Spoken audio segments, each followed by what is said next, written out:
할렐루야, 아멘. 이 시간 수요 예배로 나오신 사랑하는 복된 성도님들에게 하나님의 은혜가 있기를 간절히 축원합니다. 아멘. 하나님의 아들의 영으로 이 갈라디아인들은 하나님을 아버지, 아버지라 부를 수 있게 되었습니다. 이것은 그리스도를 통해 주신 바로 하나님의 사랑이죠. 이 사랑으로 이들은 더 이상 종이 아니고 하나님의 자녀가 된 그 큰 복을 받게 되었습니다. 하지만 교회에 들어온 이 율법주의자들에 의해서 갈라디아 교회는 자녀에서 종의 상태로 돌아가는 그런 위험 가운데 있었습니다. 이러한 문제는 너무나 심각한 문제였죠. 그래서 바울은 갈라디아서 말씀에서 계속하여 그들을 향해서 복음의 핵심을 강력하게 증거하고 있었습니다. 오직 그 핵심은 무엇입니까? 오직 사람에게 구원을 얻게 하는 것은 그리스도를 믿는 것이고 인간의 어떤 행위로는 구원을 얻게 할 수 없다. 이것이 우리가 지금까지 나눈 이 복음의 핵심일 것입니다. 사랑하는 성도님들, 우린 지금까지 여러 번의 이 갈라디아서 강해 설교를 통해서 이 복음의 핵심을 듣게 되었습니다. 이 가운데 이 바울의 어조가 어떠했나요? 그가 부드럽지가 않고 굉장히 어조가 강력했던 것을 우리가 보실 수가 있습니다. 하지만 바울이 이렇게 말한 것은요, 그만큼 이 갈라디아 성도들을 사랑했기 때문입니다. 오늘 본문은 그 바울의 사랑이 나오고 있는데요. 우선 이 본문은 12절 말씀은요, 율법주의로 미혹받고 있는 이 갈라디아인들을 향해서 진리에 대해서는 강경하지만 바울의 사랑을 엿볼 수가 있습니다. 우리 함께 12절 말씀을 다시 한번 봉독하겠습니다. 형제들아, 내가 너희와 같이 되었은즉 너희도 나와 같이 되기를 구하노라. 너희가 해롭게 하지 아니하였느니라. 아멘. 이 바울은 갈라디아인들에게 내가 너희와 같이 되었다 이렇게 고백을 하고 있습니다. 이 말씀은 사도 바울이 이 갈라디아 지역에 복음을 전했을 때 복음 자체를 제외하고는 그들의 삶의 입장에서 그들의 삶의 방식에 맞추어서 그가 복음을 전했다는 뜻입니다. 구체적으로 바울은 유대인이었죠. 그리고 이 복음을 전파받는 그 대상은 이 이방인들이었습니다. 분명히 이들 간에는 문화 간의 그런 차이, 관습 간의 차이, 어떠한 사고방식의 차이가 있었을 것입니다. 하지만 사도 바울은 자신이 속한 이 유대의 관습과 문화를 그들에게 가두지 않게 하였습니다. 복음 자체를 위협하는 그 문제가 아니라면은 그들의 삶의 터전에 자신을 맞추었던 것이죠. 바울은 갈라디아 교회를 세우면서 이들과 만나게 되었습니다. 또 만나면서 함께 살았고 또 식사도 같이 했을 것이고 그들과 여러 가지 이야기도 했을 것입니다. 이 과정 가운데 바울은 비록 그들과는 다른 그런 사람들이었지만 유대인이었지만 그들에게 맞추어 그들과 같이 된 것이죠. 왜냐하면 12절 말씀에 나온 것처럼 바울은 그들이 자신과 같은 사람으로 변화되기를 간절히 원했기 때문입니다. 여러분, 바울과 같은 그 사람은 누구입니까? 바로 그리스도인입니다.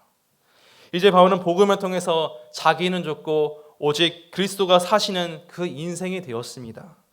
바울 안에 그리스도가 사시니까 그는 이제 더 이상 걸릴 것이 없던 것이었죠.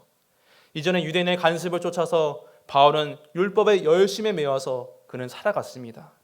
하지만 이제는 복음을 통해서 그런 것에 얽매이지 않고 이제는 자기를 다른 사람에게 맞추어서 복음을 전할 수 있게 되었던 것입니다. 이런 바울의 목적은 무엇입니까? 바로 자신과 같이 이제는 그들이 참 그리스도인이 되기를 바울은 간절히 원했던 것입니다. 이처럼 바울은 복음을 듣는 사람의 그 입장에서 자기를 맞추어 복음을 전파했던 것이죠.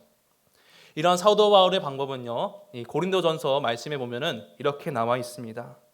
우리 고린도전서 9장 20절에서 22절을 함께 봉독하겠습니다.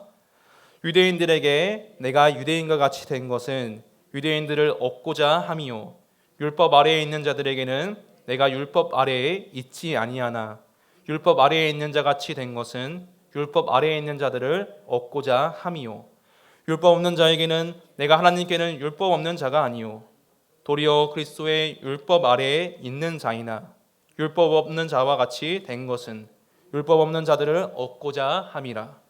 약한 자들에게 내가 약한 자와 같이 된 것은 약한 자들을 얻고자 함이요 내가 여러 사람에게 여러 모습이 된 것은 아무쪼록 몇 사람이라도 구원하고자 함이라. 아멘. 이처럼 복음을 전하는 것은요, 나를 내려놓고 다른 사람에게 나를 맞추는 것입니다. 이것은 바울의 방법이지만 사실 그 이전에 예수님께서 우리를 향하여 복음을 전하실 때, 구원을 베푸실 때 행하신 방법입니다.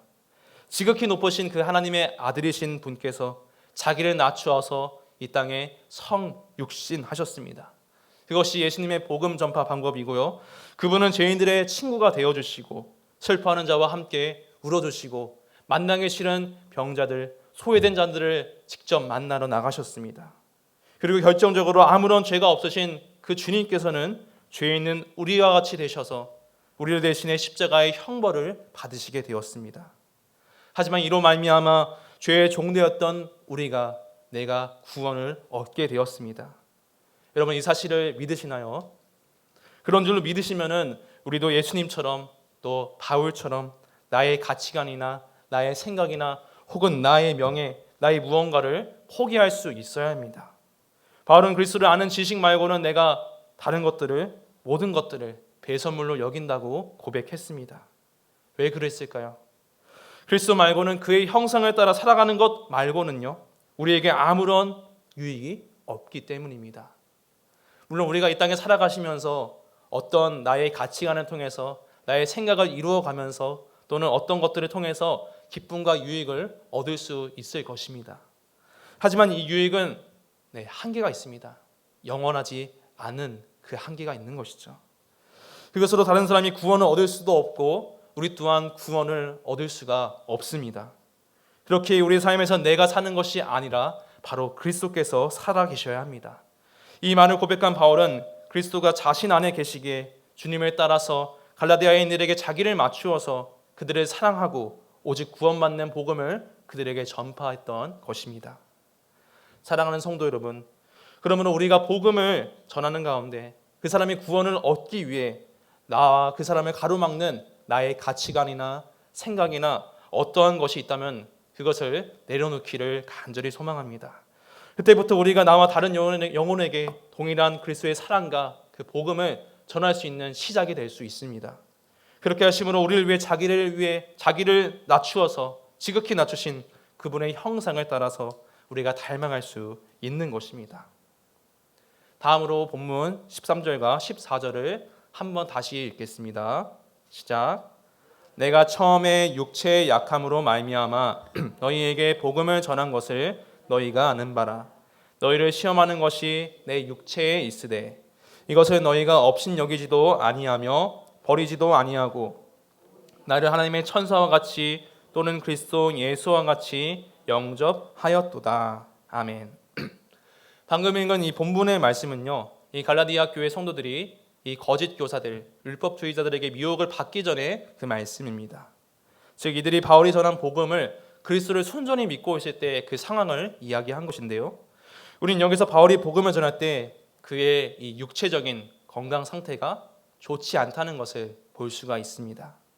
바울이 갈라디아인들에게 복음을 처음 전할 때 그의 육체에 약함이 있었다. 오늘 본문 13절은 이렇게 고백을 하고 있습니다. 이 갈라디아인들은 이 바울의 육체의 약함이 무엇인지 아마도 알았을 것 같습니다. 하지만 지금 말씀을 보고 있는 우리는 그의 약함이 무엇인지 정확히는 알 수가 없습니다. 왜냐하면 이 성경에서 밝히고 있지 않기 때문이죠. 하지만 어떤 주장들에 의하면 또 학자들에 의하면요, 바울이 이 간질병에 걸렸다 이렇게 추정을 하기도 하고요. 또 어떤 이 주장들에 따르면은 바울의 약함이 무엇이냐, 이 시력이 희미해지는, 결국에는 나중에 보이지 않게 되는 이 안질에 걸렸다 이렇게 추정을 하기도 합니다.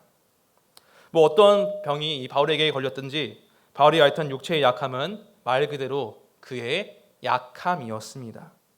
하지만 하나님께서는 바울의 약함을 통해서 이들에게 복음을 전파하게 하시고 이들은 바울을 업신여기지 않았습니다. 왜냐하면 그 인간적인 약함을 뛰어넘어서 바울이 전한 복음은 생명이 있는 복음, 바로 능력이 있는 그 하나님의 말씀, 복음이기 때문입니다. 그리고 그 선포된 복음을 영접한 이들에게는 자유가 주어졌습니다. 그리고 성령을 통해서 이제는 하나님을 아빠, 아버지라 부를 수 있게 되었습니다. 그러한 복이, 그러한 기쁨이 이 갈라디아 성도들에게 주어졌던 것이었습니다. 따라서 이 갈라디아 교회 성도들은요, 생명의 복음을 전해준 이 바울을 극진히 대접했습니다. 어떻게 대접하고 있나요? 바로 하나님의 천사와 같이 바울을 예수님과 같이 영접했다, 이렇게 14절에서 고백을 하고 있습니다. 그리고 바울은 복음을 전할 때 바로 그들같이 되어서 예수님의 사랑을 그들에게 전해왔던 것이었죠. 그리고 이 복음을 접한 갈라디아 성도 또한 놀라운 결과가 일어나게 되었습니다. 이 바울에게 받은 그리스도의 사랑을 이제 다시 바울에게 화답하게 되었던 것이었죠. 우리 함께 본문 15절 말씀을 다시 읽어보겠습니다.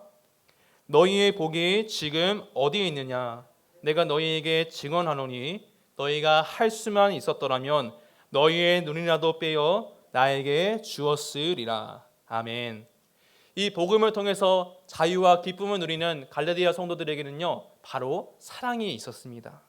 바울의 육체의 약함으로 이 갈라디아 성도들은 자기들의 무엇을요?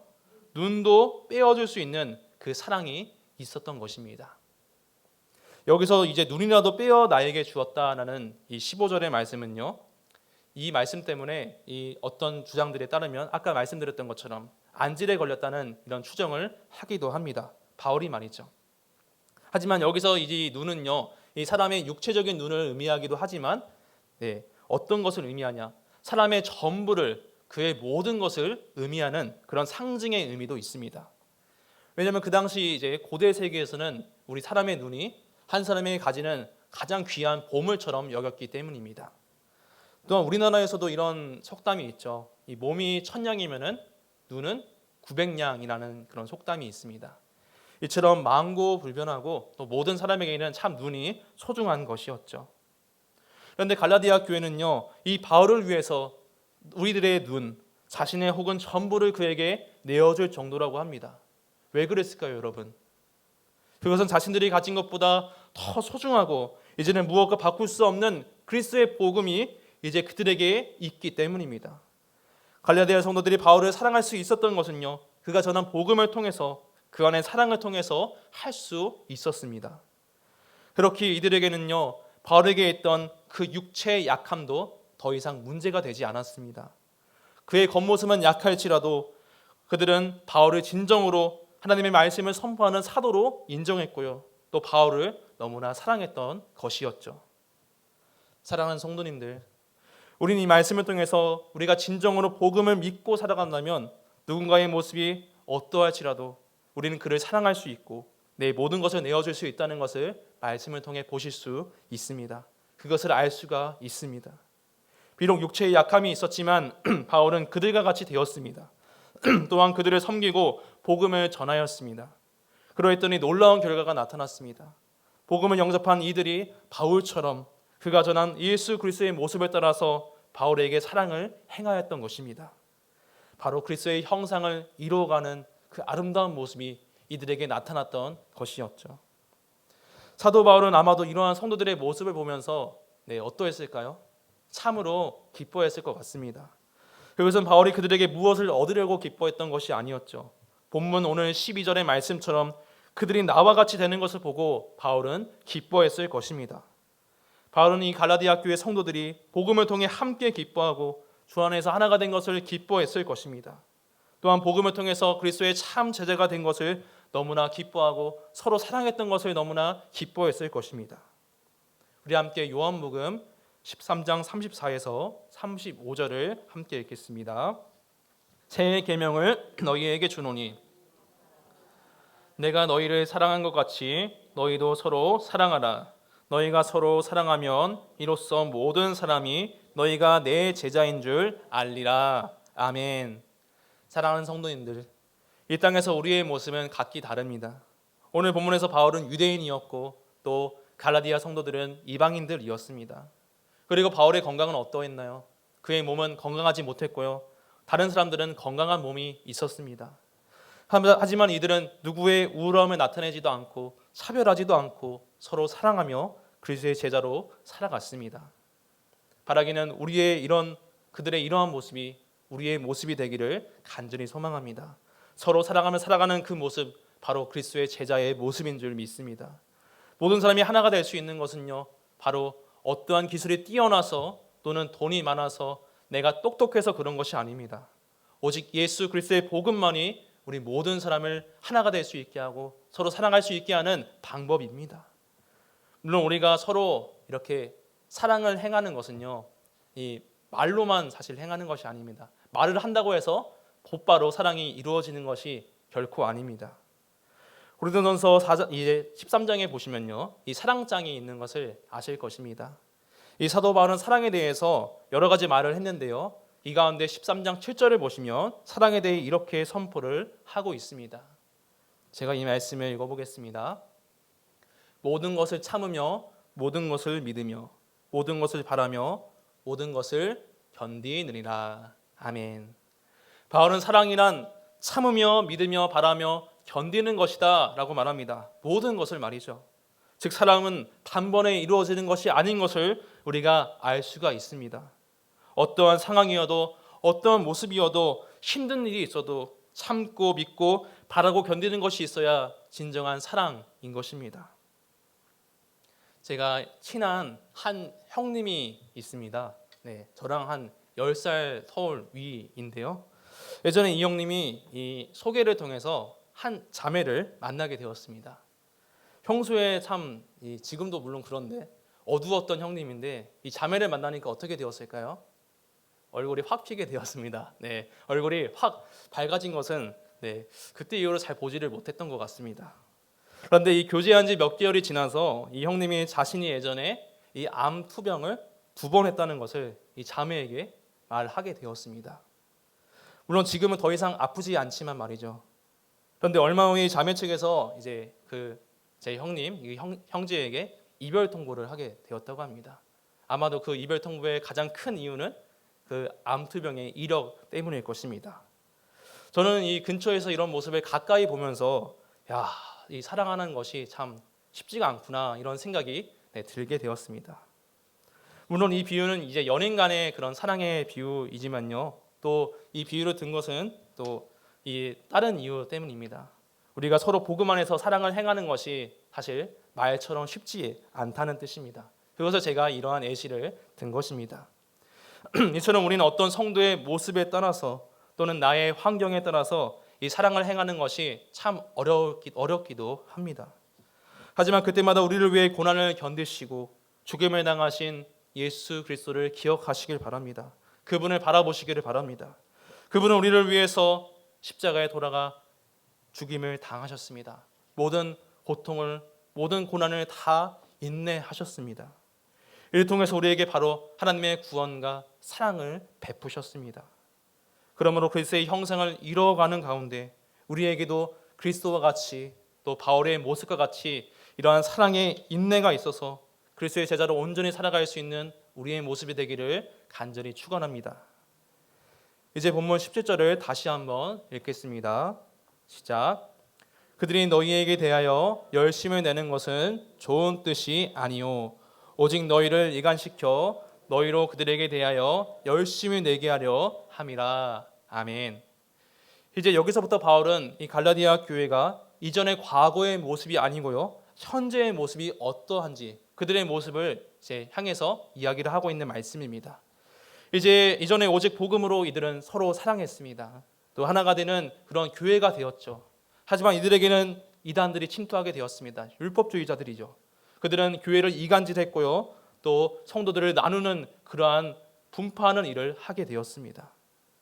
여기서 이제 그 대상이 사실은 말씀에서는 명시적으로 나오진 않습니다. 율법주의자, 유대인들이라고요. 하지만 우리는 지난주에 또 지지난주에 계속 말씀을 통해서 알 수 있다시피 이들이 거짓 교사들인 것을 잘 알 수가 있습니다.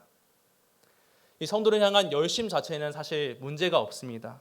그런데 이들의 열심은 좋은 뜻으로 한 게 아니었습니다.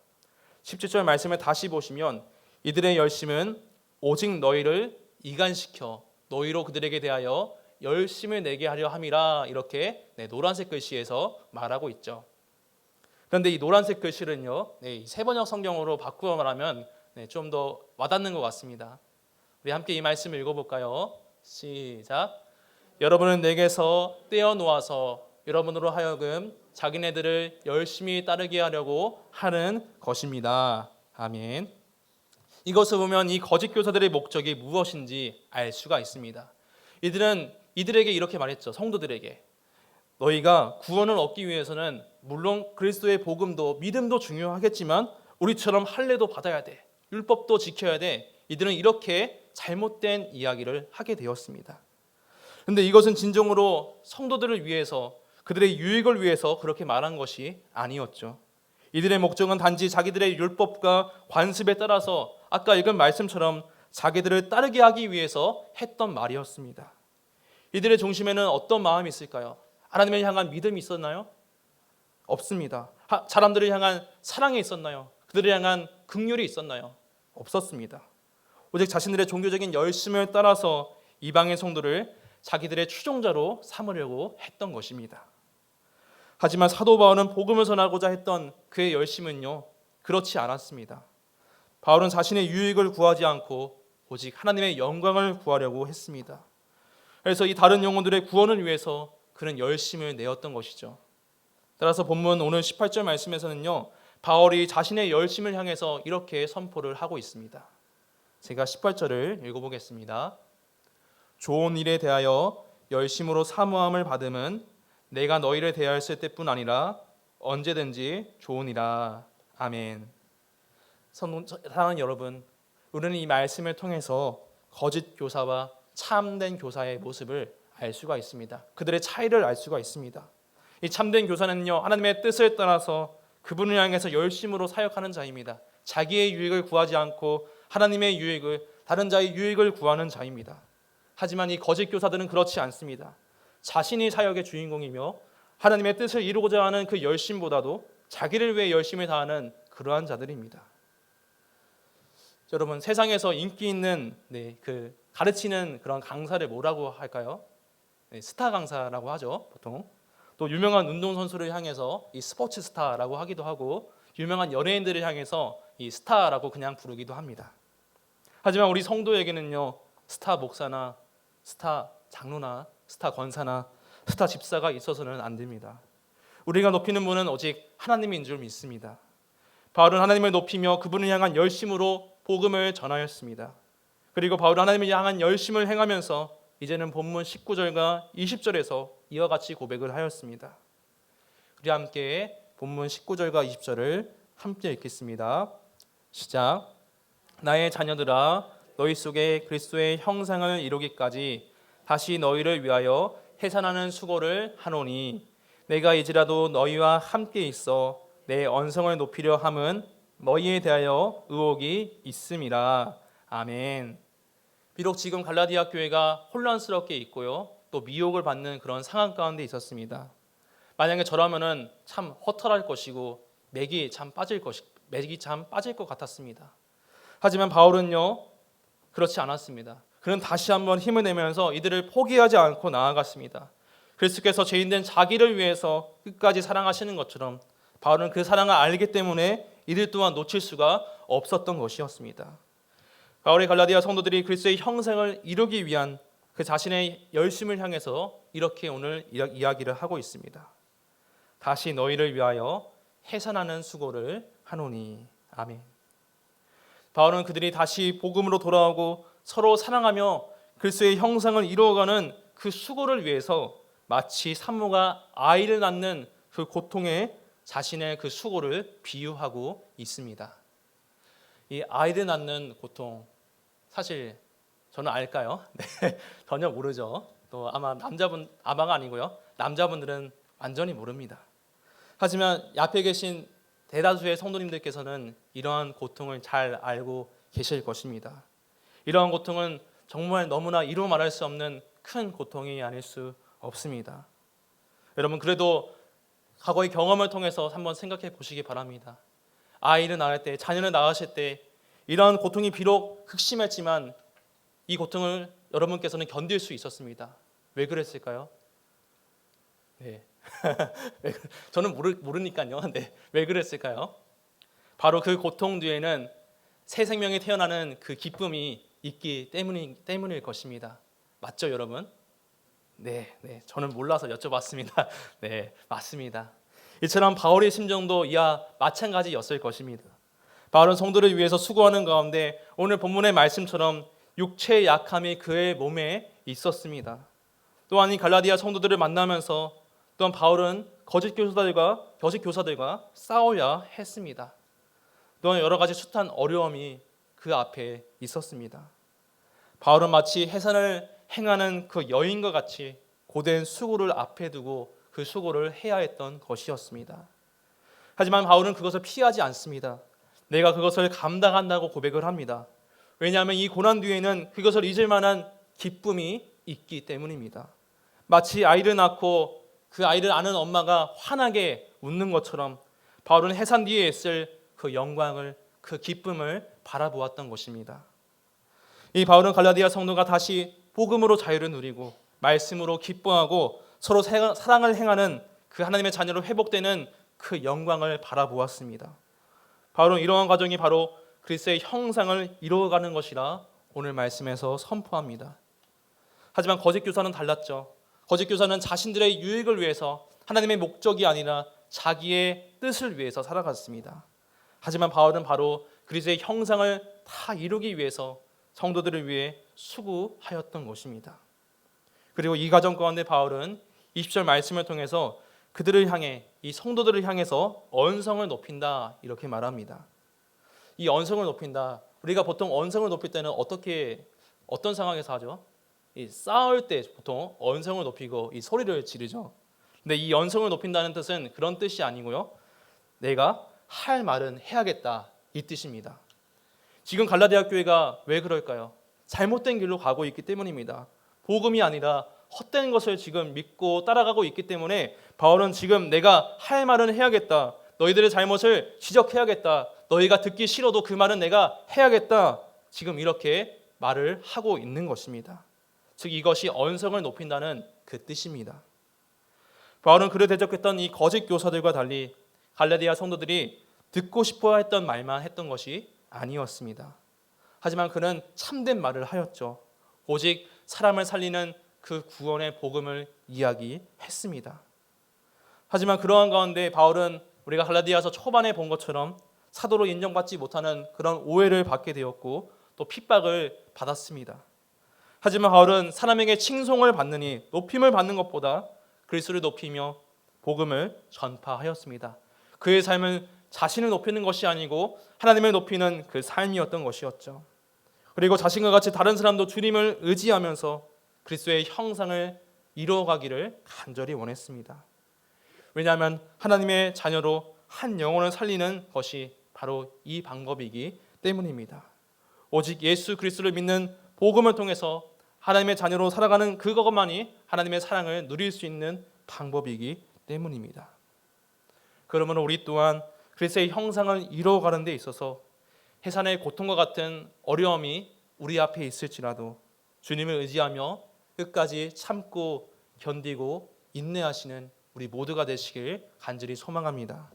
그래야 하나님의 사랑을 누려가는 여러분이 되시기를 소망합니다. 또한 그 하나님의 사랑을 다른 영혼들이 나와 같이 함께 누릴 수 있도록 우리가 수고하고 그 헌신을 피하지 않으시기를 원합니다. 그 사랑을 행할 때 바로 우리가 그리스도의 제자가 온전히 될 수 있고 하나님께 영광을 돌릴 수 있는 줄 믿습니다. 우리 함께 끝으로 베드로전서 4장 13절 말씀을 봉독하겠습니다. 시작. 오히려 너희가 그리스도의 고난에 참여하는 것으로 즐거워하라. 이는 그의 영광을 나타내실 때에 너희로 즐거워하고 기뻐하게 하려 함이라. 아멘. 이 시간 함께 우리 기도하도록 하겠습니다. 오늘 말씀